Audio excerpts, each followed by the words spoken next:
За сутки праз пункт пропуску Верхний Цербяжоў праходзіла до 500 транспартных сродкаў. Цяпер Дзяржаўны мытны камітэт завяршае яго рэканструкцыю.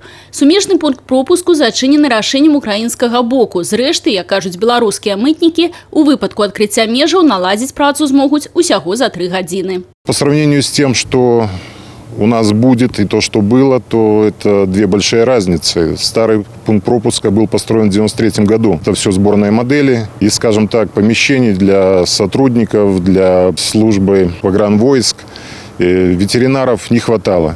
А сейчас у них будет у каждого свои помещения.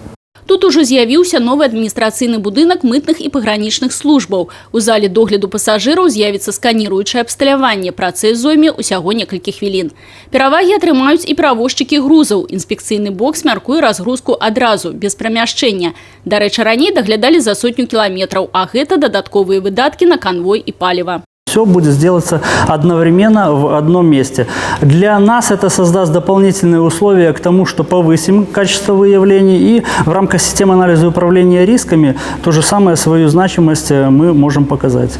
Пропускная здольнасць пункта Верхний Цербяжоў узрасце ўдвая. Замест 6 каналаў для руху з'явяцца 12 на ўезд і выезд. Потокі грузавога і легкавога транспарту развядуць, што значна паскорыць час праходжання. На зручнасць працуе і тэхнічнае пераўзбраенне. На указанном табло в настоящее время цифра отображается 2,1. Это говорит о том, что ось задняя указанного транспортного средства весит 2 тонны 100 килограммов. В указанном месте установлено весогабаритное измерение и будет проводиться здесь оно на постоянной основе. Функционирование его практически полностью завершено. В настоящее время идет поверка весов и тестируем данное оборудование. У будаўніцтве выкарыстоўваюцца пераважна айчынныя матэрыялы, прычым, як адзначаюць будаўнікі, стаўка робіцца і на мясцовую лакалізацыю вытворчасцяў. На подъезде пункта пропуска щитка номерных знаков, что ускоряет оформление транспортных средств. И современные технологии, которые отвечают новым теплохарактеристикам и, так сказать, для работы сотрудников. Это кондиционирование, освещение, вентиляция. Это все предусмотрено современно и энергосберегающее.